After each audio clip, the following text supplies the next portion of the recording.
good, Facebook family? Welcome to another episode of The Room. I'm so excited about tonight's episode because I have my sister friends with me. I met them 5 years ago when I embarked on my PhD journey, and we've been together ever since. Now, I wasn't able to catch up with all of them, but I was able to sit down with 3 to talk about our experiences, some of the ups and downs, the triumphs, and some of the biggest lessons that we learned on this journey. So sit back, relax, and enjoy this conversation with my girls.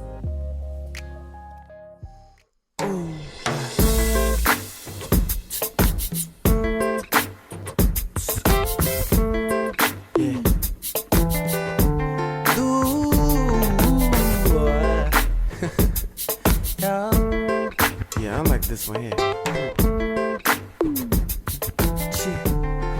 Listen up. So many times in my life.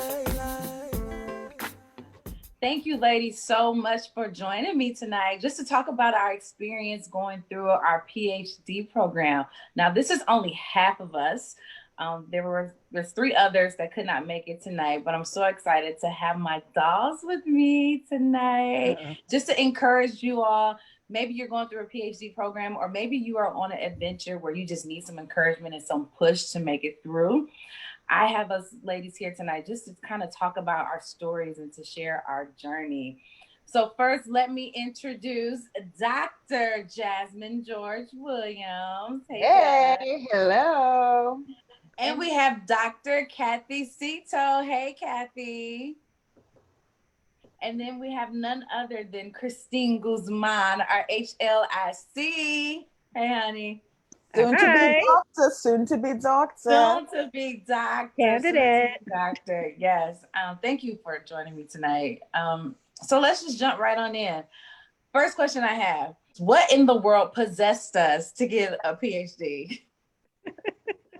Oh gosh, who wants to go first? CG, Kathy? What was that? Okay, I guess I'll go first. I think I recognized that I wanted to pursue either higher administration in higher education or faculty. At the time I was adjuncting at a few universities, and those opportunities were limited. And so I ultimately never wanted to be in a space where they said, oh, Jasmine, we love you, but, right? I never wanted there to be any sort of ceiling whatsoever in my potential. I can't necessarily control different, systemic barriers, but for me and my potential, I never wanted that to happen. So I was already I started a PhD program somewhere else, but that wasn't a good fit for me. And so I looked for other programs. APU, presented itself. It came back around the fold, but that was ultimately me. I didn't want any sort of ceiling for my potential, especially in higher ed. It's kind of the game. So that's been a short story. That's why I decided to get that good old PhD. Yeah, CG, what about you? I would say similarly. I think for me, it's something that I had wanted to do for a while. And actually, it was a decision that I made after I had kids. So for the longest time, it was, do I do it before kids or after kids? Then life happens. I was waiting for the perfect time. But I learned very quickly there isn't a perfect time, but there's the right time. Yeah. And in that right time, it was when God started to open doors for us, for me. I know that I like higher ed. I know that this is where I'm called to be for now. And I really didn't want anything to stop me. And also knowing, being first generation college student, I wanted to be able to go as far as I could go so that I could be that role model, which later for my kids, but also for the other Latinx students that I have mentored over the years as a social work faculty. So there were a lot of reasons, but most of it was a calling, and God opened the doors at the right time. Yeah. What about you, Kathy? Well, first, I want to encourage all folks who are, how shall I say, mature. I was accepted to the PhD program when I was 50 years old. And I'm by profession a speech therapist, and then I started teaching in the Department of Speech, Language, and Hearing Sciences at San Francisco State, and considered being faculty. At the time, I had a master's degree in speech therapy, and to be full-time faculty, you required a PhD. So even though I have, I've been practicing clinically in speech therapy for about, at the time, it was like 25 years, I started to feel that I didn't want another degree in speech therapy, but I was interested in teaching and learning. So I thought a PhD in higher education with an emphasis on learning and teaching would supplement what I already had. So what possessed me to do that, just changes in direction and in what I wanted to see professionally, and I just wanted to grow personally, and it was really a good opportunity, as Christine said, to really encourage my children who were in college themselves at the time. And I think it was great because I think after you're out of college for so long, you forget how difficult it is and how challenging it is. So now, at the time, when I was in the program, my children were in college programs. When they said that they were done, I got it. They were done. They had it. So I think it gave me a greater perspective. So I had my plans, but I think being in the program gave me so much more. Yeah. Let's talk about when we first met. So we were in the Sierra Retreat. Was that in Malibu? Malibu. That was in Malibu, Yes, California. Listen, this little, I'll call myself a little city girl, not even from the country, but all this corn all around us. Going out to Malibu was such an eye-opening experience. And I think I got on CG and Jasmine's nerves because I'm like, look at the mountains. Like every time I came to California, it was like, look at the mountains. It's so pretty. Look at the beach and look at this. And they were like, girl, whatever. all the time. But Malibu was so pretty. It was such a good place. I think that's a setup. Taking us to this retreat center. We're supposed to be all peaceful and calming and soothing to throw us into the fire. I think they were doing. It was a lie. It was all a lie. But I think we all instantly connected. And for CG and I, we connected on one of our breaks because I was experiencing imposter syndrome like so bad during the retreat. And, I'm new. I didn't know anybody, but I just had this feeling like, man, I don't belong here. I'm not a scholar. Like, I'm not that smart. Like, what am I doing here? I need to get back on a plane and head back to Indiana. And I just remember being out on I don't know where we were. Maybe it was like we were on a break. We were taking a break, walking to that statue. Mm-hmm. That dang on statue. And then CG comes walking my way. She has this puzzled look on her face. She was like, is anybody else experiencing imposter syndrome? I was like, oh my gosh, I am.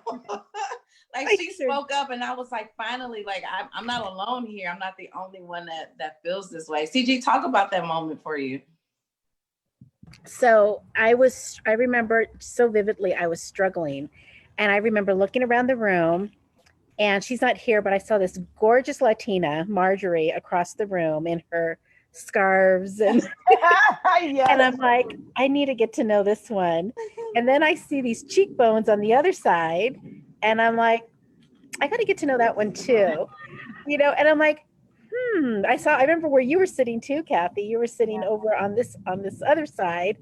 And I'm like, okay, there's women of color here. Mm-hmm. I cannot be the only one who is terrified and who has thought that I made a mistake. So we were walking. I was on the verge of tears. I was really struggling. I wanted to drive back down that hill. And the Lord just told me, talk to Gina. Gina, you were right there. And you, for some reason, you were still my heart, which I'll just say it was God. And that's when I just said, am I the only one who's struggling here with feeling like I don't belong, like this is imposter syndrome? And your response just like gave me so much warmth and consolation because I'm like, okay, I'm not the only one. And I think that just enabled me to continue to, process more because I think I was just in fear. I started to get into fear. And I have to tell you that panel that we had was not helpful. No. All no. white men. Not at all. I can't do this. They're working every weekend on the weekends. I've got a 3 and a 5-year-old. How is that going to happen?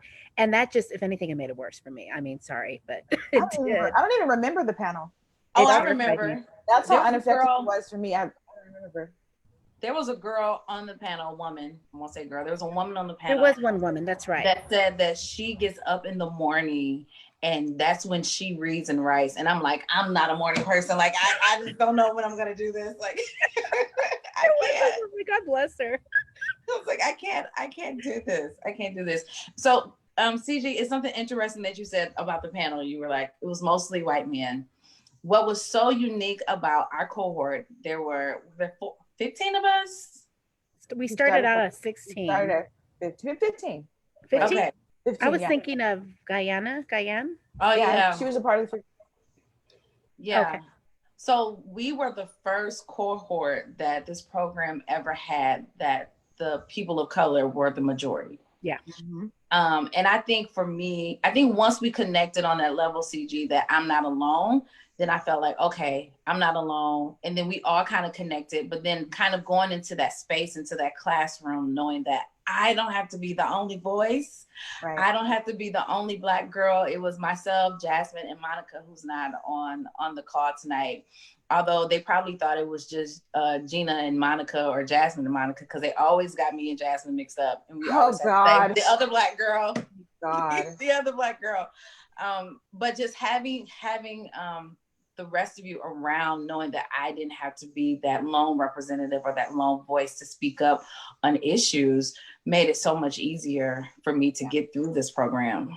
And I don't know how I would have done it without you all. How did that make you feel going in, knowing that we had all this melanin coming into this program together? Well, first of all, I was a little pissed off because I remember I walked by. First of all, I heard some music and I said, wait a minute, this is bass in this room coming out of this cabin. And the person that I was linked up with, will remain nameless because they're no longer in our cohort. So I was like, okay, well, I think maybe they linked us together because we're Southern California girls. Okay, all right. And then I'm walking back to my room and I'm hearing the hip hop and the rap and the bass. And I'm a little jealous because that type of music wasn't coming from my cabin. And I walk and then I do a turn around. I said, oh, this is where the Black girls are. Okay. And then it was a wrap since then, right? And so I don't know whose bed I was laying on, whatever. I didn't care. And I would just visit and whatnot. So I was like, oh, wow, there's 3 of us, which is very rare. I can't imagine. And I've been in very white spaces. I'm born and raised in Southern California, but I can't imagine going through the doctoral program, me being the only Black person, me being the only person of color. So I'm so appreciative. So that first weekend, it was something of just comfort. And then, like I said, sitting around that like U-shaped room where we would have most of the either orientation or whatnot, just seeing the spice, right? And the specks of color. Spice, right? The spice. And the majority, I was like, okay, this is going to be interesting. I didn't know what was in store for us, but the fact that I had Black and brown women in this space with me, and we were the majority, I knew that things were going to be okay. So that was my first experience with the Black girls. And then I know I connected. We got to keep these things PG-13, but there were other moments in Malibu where I connected with Kathy, where I connected with CG. And I just looked forward to intensives, right? I just looked forward to seeing y'all again and just connecting on that academic and social space. So that was my first encounter, and it was a good one. Yeah. Kathy, what about you? Yeah, I loved. Oop, am I on? Can you hear Yep. me? Yep.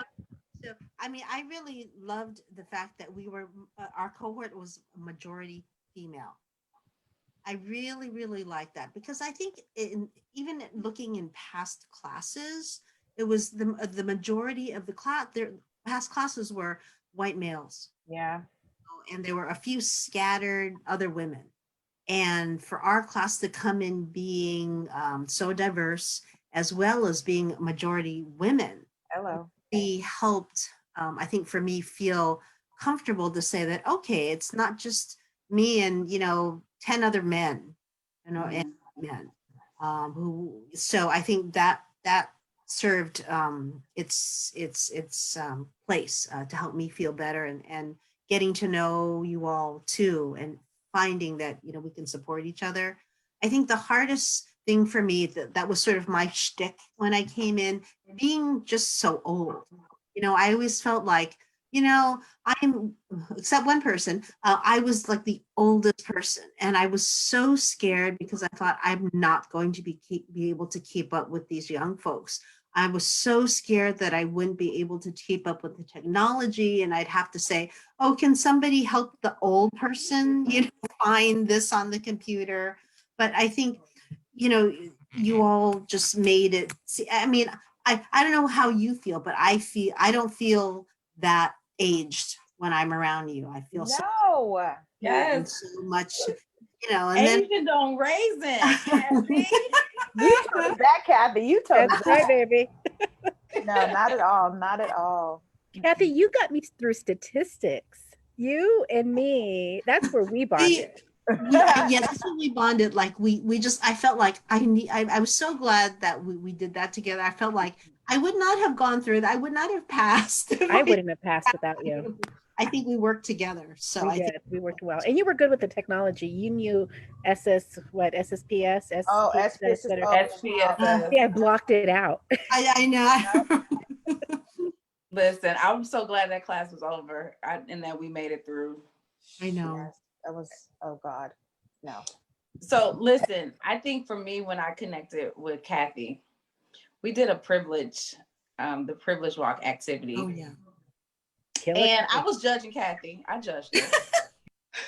I think, when you're in those type of rooms and you see when people move up and when they move back, like you kind of like your bias kicks in and you're like, I wonder why they didn't move. They should have moved. So there was this question that was asked about, do you feel safe? Was it like, do you feel safe like walking down the street? Walking at night by yourself? Because it hit me too. Oh. Like, do you feel safe? And so all the men like took a step forward. All the women took a step back, except for Kathy. Kathy was up there with the men, and I was like, Well, what is she doing? well, later on, we know why she feels safe. Right. So I think we went to lunch after that, and we had a conversation. It was like, Kathy, why didn't you move? She was like, oh, because I'll kill somebody. And we're like, what? And she was like, no, like I'm skilled. Like I can really kill somebody. She was I have like, a particular set of skills. We're dead. And I was like, oh, so we nicknamed her Killer K. So I was like, oh, wherever we go, Kathy has to go, and we are going to be safe. Okay. Kathy is a black belt for all the listeners. Yes. She is a black belt. She's not a hired assassin. She's a black belt. Well, we don't know that. That's something. Hold on. We don't. The things I didn't tell you. That's classified information. Yes. But I tell you, I've got to kill you. Yeah. Listen, Killer K don't play, okay? That's right, baby. That was privilege, but she know how to roundhouse fools. That's what it was. That's all it was. That was one of the best Kathy moments. Yes. Oh my gosh, it was. Oh, Let's talk about navigating this program with kids. So when I went into the program, my daughter was 4, and her 5th birthday was my we had to spend 2 weeks in intensive. So for me, I flew out to California twice a year for 2 weeks at a time. So my first 2 weeks there, I actually missed my daughter's 5th birthday. And my cohort mates were so sweet. On her birthday, they brought in cupcakes. I'll never forget that day because I was so emotional because that was the first birthday that I missed to my daughters, and I didn't ever want to miss another one. But it was hard. It was challenging. We had others in the program with kids. We had one young lady who was running out of class like 5 minutes before class was over because she had to pick up all the kids. It was 10 minutes late and 10 minutes early. You had children in college.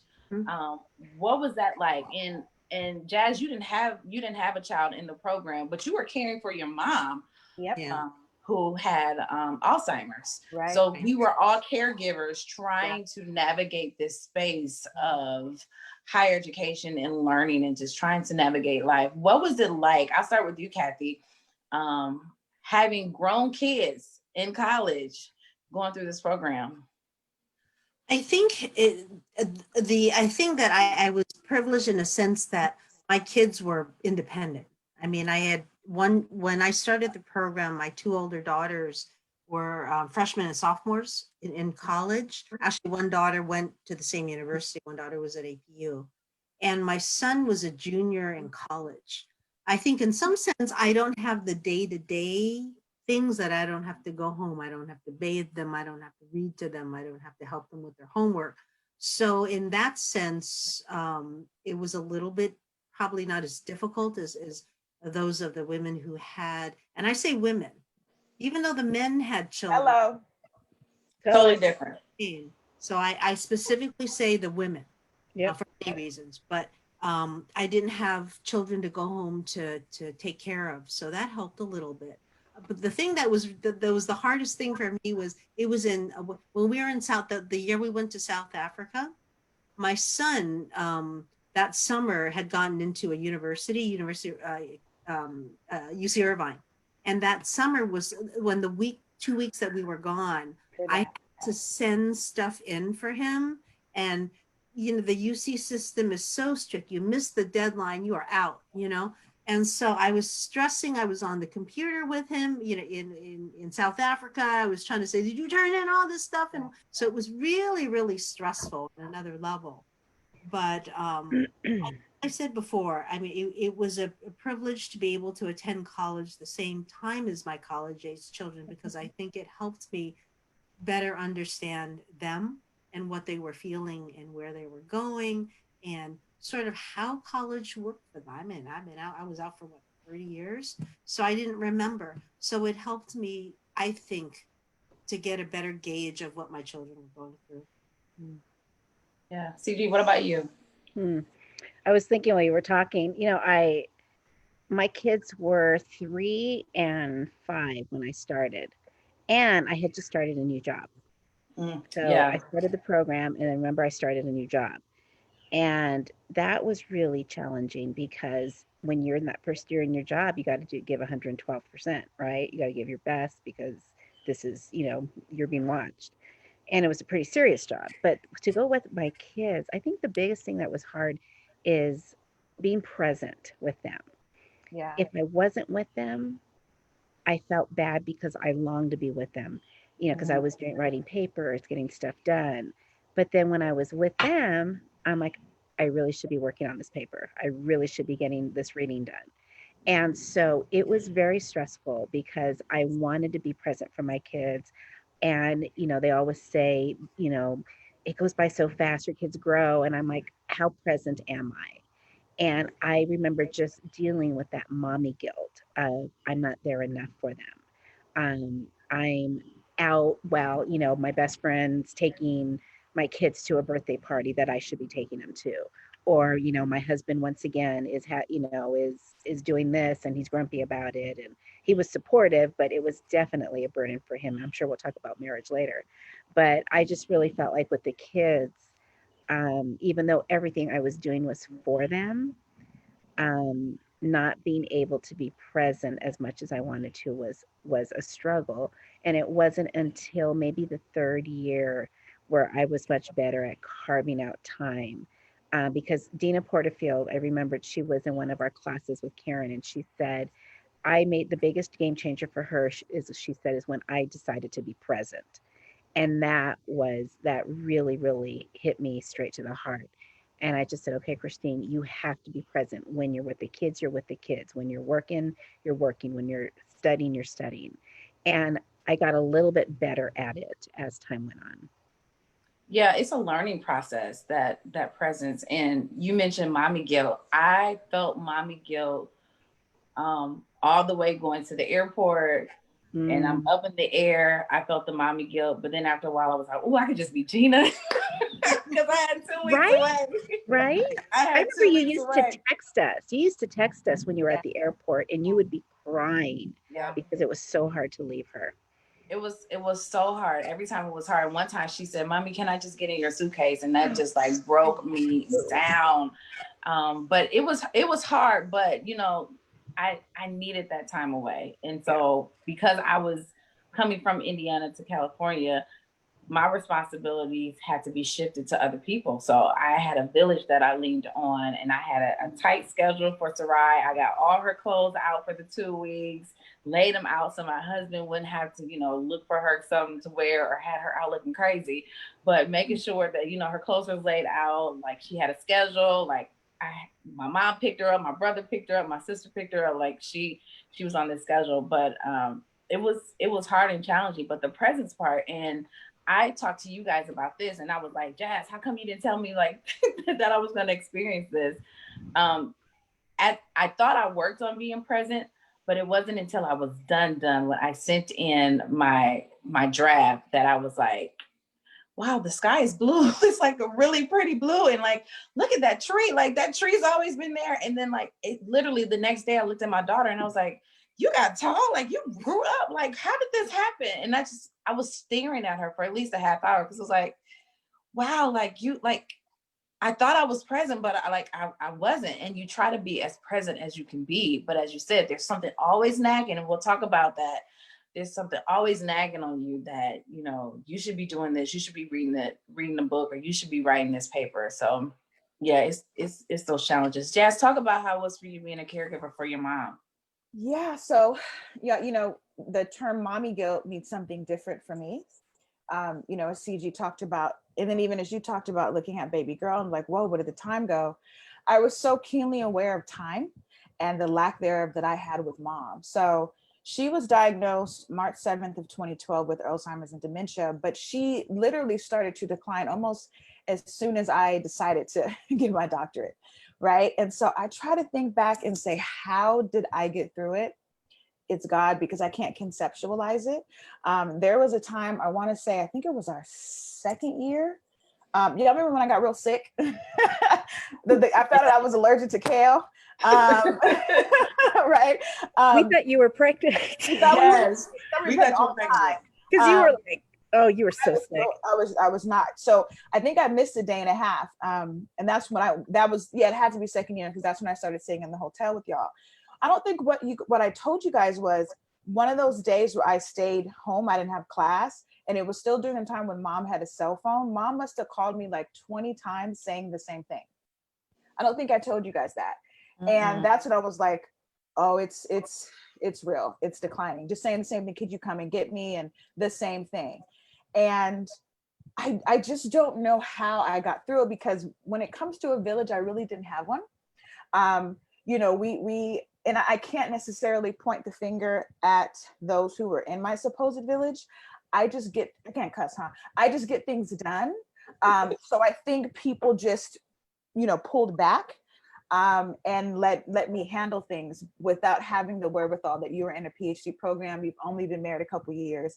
You guys need to step up. So every time that I wasn't either reading or writing or at work, I was taking mom to her doctor's appointments.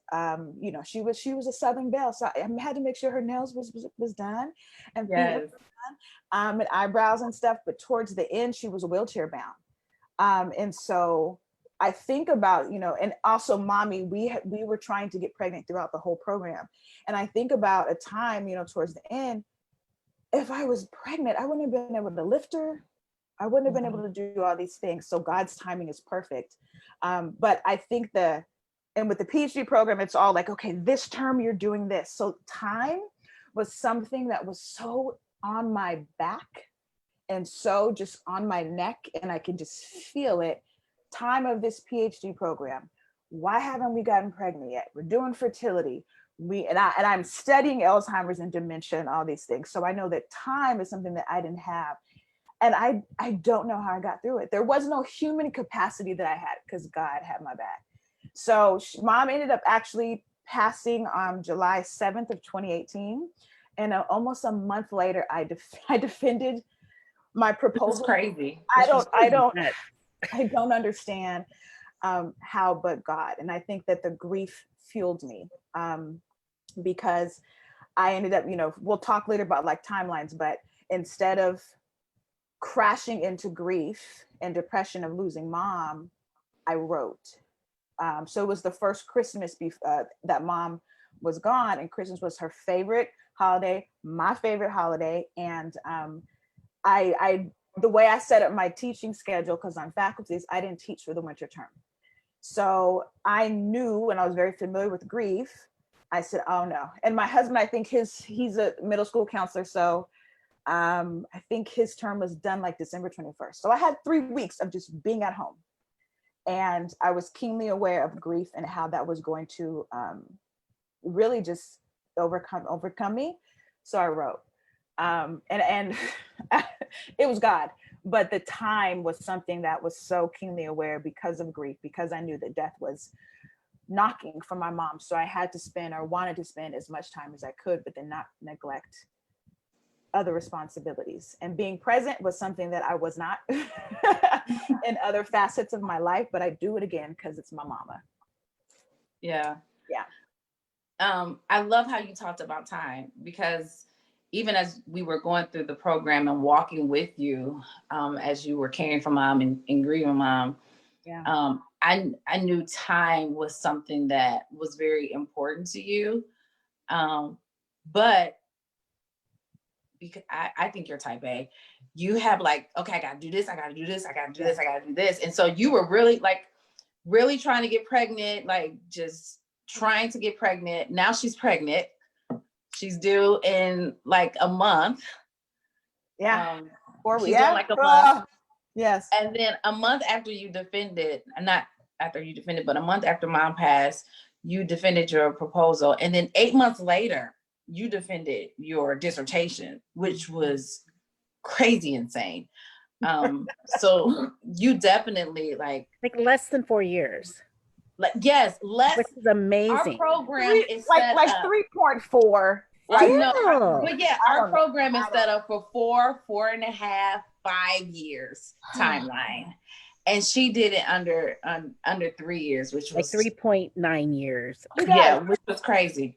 I'm grieving, so I'm gonna get up. I'm gonna exercise. You're strong. I'm gonna write, and that's what happened. So I would trade y'all lives to not be succumb with grief any day and finish whenever I'm supposed to finish. But that is literally, I literally was in this office, reading because I knew just staying home and being in grief, that was not conducive to my mental wellness. So that it just, I mean, and I am hella organized. So it was that, and then just life that happened, that it just afforded that beautiful. And I have to recognize that my faculty schedule was cake. And I set it up because I knew it was coming. So I taught three classes. I like how you said that. That's what it is. That's why you get a PhD. So you can do whatever you want, right? We teased her and called her Tommy and told her she didn't have no job because she was always at home. It's like, you ain't got no job. Listen, I'm teaching the youngsters. I'm doing it, but that's what it was. I knew I was strategic. I taught 3 classes in the fall, didn't teach in the winter, and taught the rest of my load in the spring. And I'm so appreciative of that. So I had time privilege. Yeah. And one asset, right? One facet. I had time privilege, but then the other one I didn't because of mom. So I just, wanted to preface that and say it was a beautiful storm of opportunity, and I grabbed it by its balls. You sure did. And that time privilege that you had with your job, I remember being like jealous, but not like envious, like bad jealous, but just like, dang, like Jazz, got this free time and she's at home, she's writing. Like, I wish I had that time because I was still working full time. And lo and behold, praise the Lord. I won't say praise the Lord, but they were doing budget cuts at my job, and I was praying. I was like, y'all, like, let's pray that they lay me off because then I get to work on my dissertation. They thought I was crazy, and I was like, no, listen, this is God. If I have this time off, if they lay me off, I can collect unemployment, I can work on my business, but most importantly, I can work on my research. And praise the Lord, he came through. So that time, I had that time privilege too. I was so excited about that.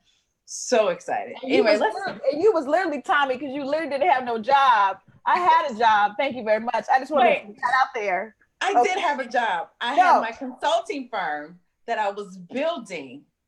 Not the air quotes. Listen, that consultant got me through that time. Okay, thanks to Eileen. That consultant got me through. Okay, I had a job. Okay, it was when I wanted. Anyway. Let's talk about marriage, love and marriage, and love how. What'd you say? CG? Love and war. 12 years a slave. A mess. You're You're a That's mess. an inside joke. Inside joke. Let's talk about love and marriage, and how it was being married in a doctoral program. Kathy, I'll start with you. Um, well, again, I think what had helped me was, as I said, I was already 50, so we had been married. We were married along. How was that? How was it? I've been married like 25 years already, and so when we made the decision for me to go back to school, it was a little bit crazy because we have three children, basically three. We would have three. There are four of us in college at one time, and because I was going to college, I decided to work what they call per diem or on call at the hospital. And so that means I made very little money. And so I had to have a conversation with my husband to say, well, two things. There'll be a lot less money coming in. So the burden fell on him to be able to manage that. And also there'll be very little time for him. And fortunately, I'm very, very blessed that, my husband is a fairly independent individual. And, he really gave me time, and he said, tell me what you need me to do. And, there were times, obviously he gets tired and we said like, you have to write again, or it's like, hey, let's take a vacation somewhere. And I'm like, I got a paper due. No, I can't take a vacation.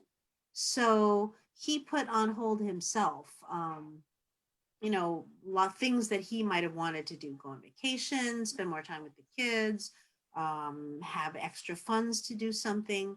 So he really sacrificed a lot, I think, of the time and that was, about 4 years time that he sacrificed. So I'm grateful for that. Um, I think I'm sad that there are things that I probably missed relative to spending quality time with him in all that he was going through with work. But I think, it's a partnership. There are times when you give a little bit more. There are times when he gives a little bit more. So I would say I was very fortunate to have a spouse that was very understanding and very supportive. Yeah. Jess, what about you? So I can remember going back to Malibu. I think it was Dr. Lori when she said, what was it, 50% or 30% of marriages in a divorce in doctoral programs. And I was like, damn, right? That's messed up. But as you girls know, I got that and I understood that even before I became a doctor. Um, my husband and I had only been married 2 years, 1 year, 2 years when we started. So newlyweds we were, and really trying to figure out life. I'm fiercely independent.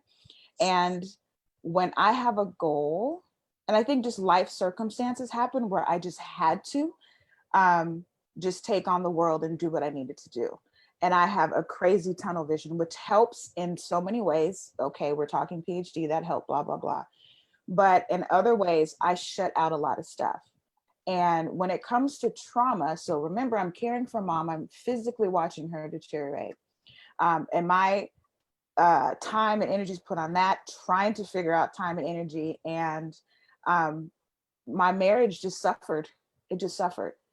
And it suffered in a lot of ways, is there was a lot of growing pains for so many reasons that I have accountability, but he sure damn well has accountability, that it suffered a great deal, that I remember contemplating moving forward, contemplating what my marriage would look like. I remember Dr. Lori saying that, and I'm like, oh, I get it.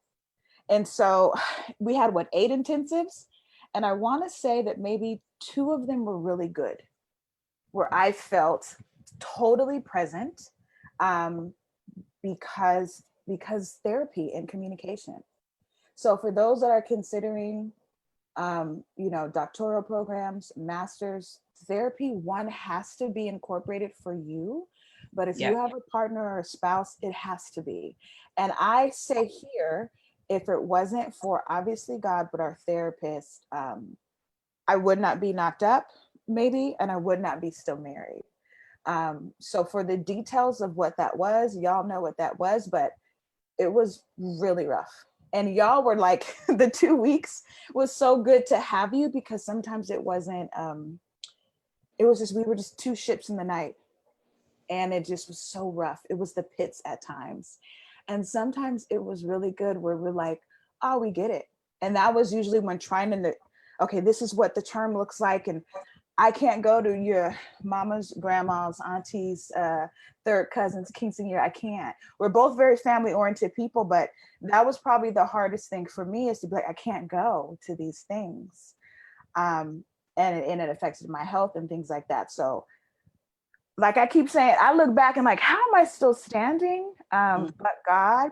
But yeah, it was very rough at times. And if I did not have a God, therapy, and you wonderful ladies, I don't know what the end result would have been. Mm-hmm. So, and I learned a lot, especially I remember South Africa. I think it changed. We were at South Africa, we were around the table, and it was Marjorie and Miguel, because they were married, like they were celebrating what, their 25th anniversary. We were in South Africa. Yeah. And then we were sitting by Kathy and Danny, and they were just like, the husbands were like, you just do it. You just support your wives. You just do it. It's just, it's only for a few years. And I remember my husband saying, huh, it is that simple, right? And those were little tweaks where he was like, it is that simple. Because y'all have been in the game for 20 some odd years, and we were only in the game for a couple. And little reminders that he needed was like, yeah, you just support her. It's not forever. That's what it is. So those were the moments that were very crucial to us, that I think, like I said, God and therapy. So you just do it. Especially, we're all women of color, people of color, whoever's watching or listening to this, get out of yourself, get out of your pride, and seek therapy. It's very, very important. Not just a couples therapy, but for yourself. Yes. It was 50 minutes where it was just you, and you process whatever. And if you want to bring your spouse in the mix, you do it. So those were facets that I think really helped me grow. And now God is good, and we're in a good space, and we're bringing a beautiful chocolate-free baby boy into the world soon. And I thank God for that. But without those facets, who knows? I would have always got my PhD, but who knows the other pockets in my life, what they would have looked like. Sorry for being so long-winded, but I had to. No, you're so good. I'm glad you brought up therapy, because I think we were all in therapy. Mm-hmm. We were all in therapy during our PhD program. And I just remember having, I don't know if it was a nervous breakdown or what, but for those of you that don't understand, like, it may look glamorous on this side, like, oh, you have a doctoral degree, but that process is grueling, like mentally. I remember several times being driven to the edge of my sanity, like I can't hold it together. And I remember calling my mom, and I was like, you got to come to my house. My husband wasn't there. I think he was at work. My daughter she needed me, and I couldn't be present. And I just felt all this pressure. I was like, you got to come help me. Like I'm about to lose it. I can't. And so I went to therapy, and I had to have a conversation with my husband. I was like, listen, like, I need help. Yeah. And we had to have a conversation about things I needed to let go. It's like, okay, let's put a schedule together. Who's going to help Sarai with her homework? Who's going to cook what days out of the week? Because he's a good cook too. It's like, I can't work or operate with a messy home. We've been living out of baskets. And I was like, this can't work for me. And so we got a housekeeper, someone that can come in and clean the house. So that is one thing that I didn't have to worry about, that I could just focus on school and feel as if I had some kind of control. But there are several times that I was driven to the edge of my sanity. But having those conversations with my husband in every semester or every intensive, saying, okay, this next semester, this is what is required of me. We need to talk about this and talk this thing through to work this partnership out, because I can't do everything on my own. And there were some semesters where it was a little bit easier, and so I could pick up some of those things. But there were definitely some where it's like, I can't, like, I don't have it in me at all. And like CG, I started a new job when I started my PhD program too. So also feeling that pressure of showing up and being excellent and doing a great job, having that pressure. So I needed help. CG, how was it for you? So gosh, you girls all covered a slice of my life over the last 5 years. For me, I mean, my husband and I, when we've been married 13 years. And so when we started, he still is. He was incredibly supportive. He wanted me to start the doctoral program 5 years ago. He's just like, babe, whenever you're ready, come on, let's do it. You can do this. I got you. And I say that because I got you had to look different every semester, and he didn't know that. He thought, and God bless him, he thought if he did this and this for me, then it would be okay. Um, I'm in a, my husband's Latino, and so I'm in a traditional, more of a traditional marriage than I thought it would be.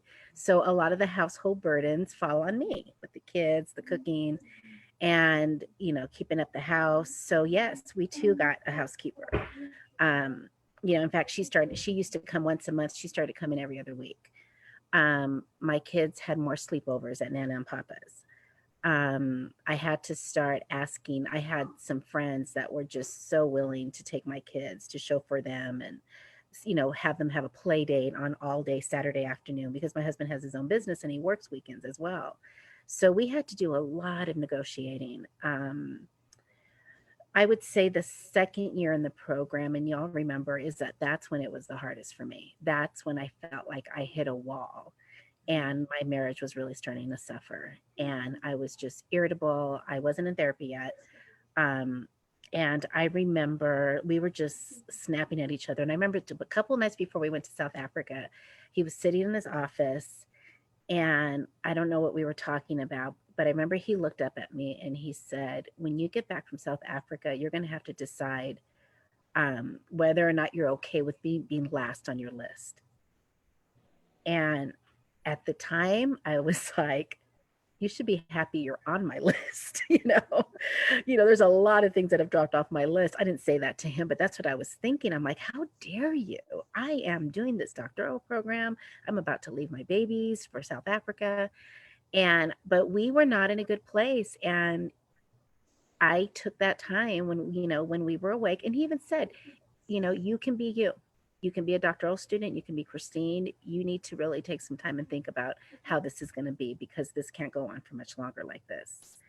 And I took heed to what he said, and I prayed about it, and I know he did too. And we got over that. We got over that hump after that. And I was far more communicative with him.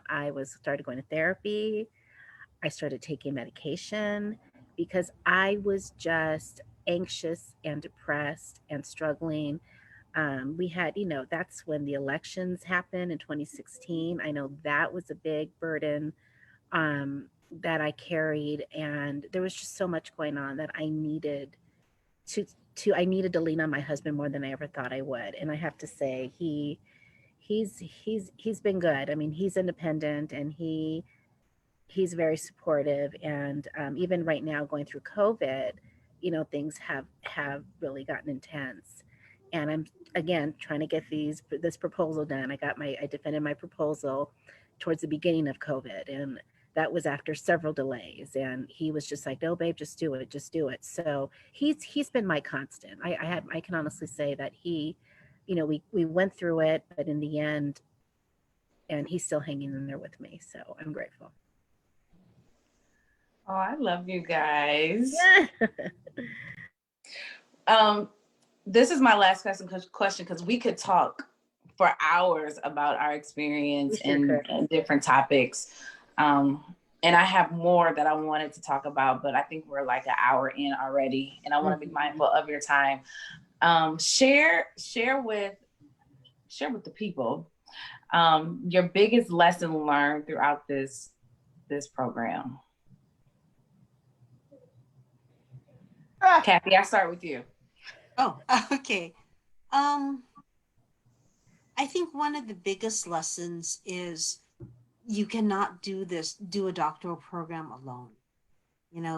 Sometimes we think that, okay, it's our project, it's our research, but without the support and without the camaraderie of people, you might be able to do it, but it's a terrible, lonely battle.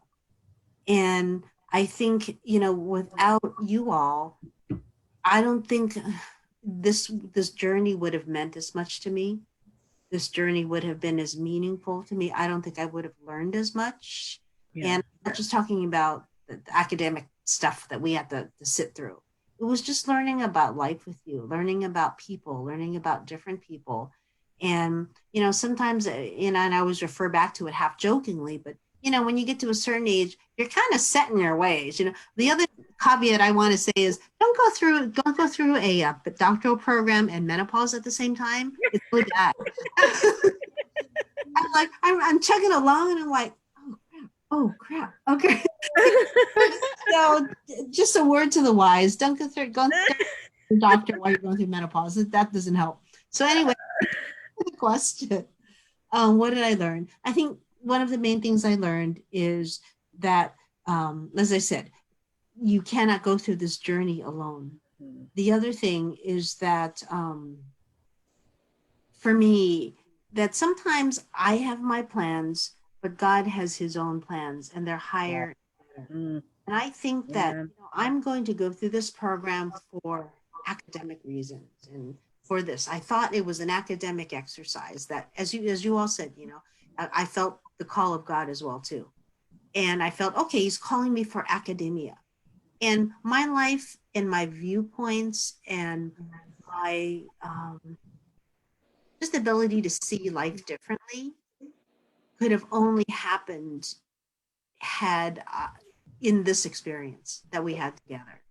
And I felt that God had to teach me that through all the struggles that I went through personally, and all the things going on within our class, within our program, within our department, within our school.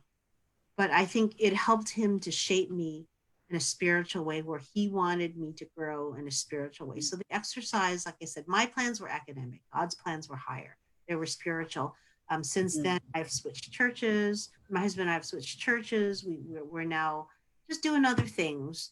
And so I would say, you know, the two things is one, you can't do this alone. Two, that, you know, when you're called by God to do something, he will do what he will do. And, you know, the great thing is it comes out wonderful, but in the time, even though it's difficult, he will have his way. And I'm grateful for that. That was good, Kathy. That was really good. Yeah, I think I echo that too. Yeah. What about you, Jazz? Oh, sweet Jesus. Golly. I think of, like, so people have asked us, I know people have probably all asked us that are in our circles, is it hard getting a PhD? Right? And like what I've come to realize is that it's not necessarily hard or impossible. It's the life that continues to spin as you are trying to get through it, right? We all come from different spaces and realms academically, and there's supports that, you know, they're in place for us to get where we need to go with regards to writing. But it's the life that happens, right? It's the births, it's the deaths, it's the changing in the shape of friendships, right? It's the changing of you. So the woman that I was rolling up in there in 2015 is the same woman per se, but the level of depth and intentionality and even grief and pain that I've experienced has made me, oh, of course I'd want to change things, right? Because no one wants pain or trauma. But the woman that I am today, oh my God, I thank the Lord for every piece of pain and trauma that has happened. I am, and I will be, a very intentional mother. I will continue to grow in depth in my activism, in the way that I even approach the Black church, the way that I approach my relationship with God, the way that I approach my relationship with my husband, with family. All that has changed. And obviously a lot of things happen with, you know, because of the PhD program, but the positioning that God put me in, as I experience it, as I'm just writing a dissertation, I'm forever changed and altered. So go into this space to be ready to be forever changed and altered, right? And yes, you'll learn how to put some sentences together to transition and all that, whatever. But go with an open heart and mind and know that, just like Kathy said, a person makes plans, but he will guide our steps. And so it's not necessarily the academics that's hard. It's navigating and being open to all the life that's going to happen within your doctoral program. So be open and just flow like the wind, baby. Because if you allow yourself to be changed and altered, you will be dope, whatever that looks like on the other side. And I'm very appreciative of everything that has happened in the past 5 years. What about you, CG? Wow, I just went to so many places. He's left with these wonderful answers. Ask me the question again. I just left my body just now. Well, what was your biggest lesson learned about this program? That you can't do life without this one right here. I know. Okay, bye. No. Gosh, I would echo what the two of you said. I learned that I am more resilient and stronger than I thought I was. Yes, you are.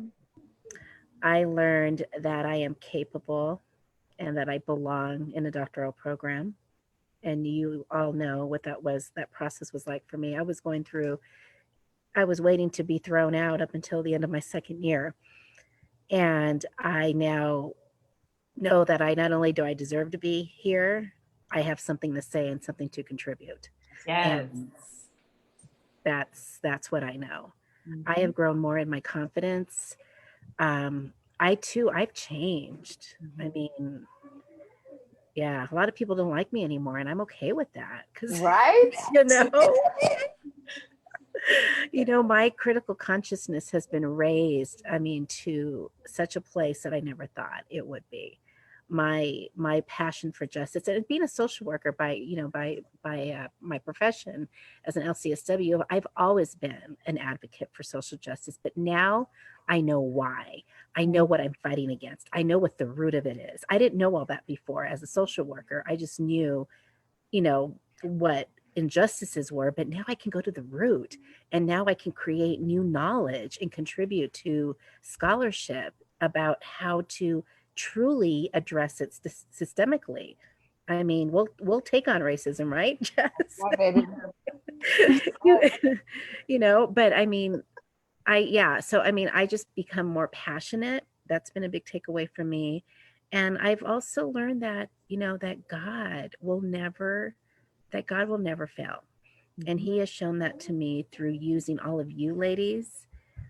Kathy, I remember our hotel, staying in our hotels late at night in Ohio, and our research team, and we would just talk, and I would just learn so much from you, just so much wisdom as a mom, as a woman, as a professional.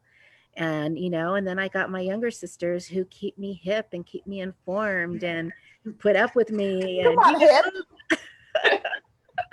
There's just, every, and then we've got our in-house nurse, and, I've really grown to just love my support. And I know they said this at the beginning, you all have said it, that nobody understands what it's like to go through a doctoral program unless you're in it with that person.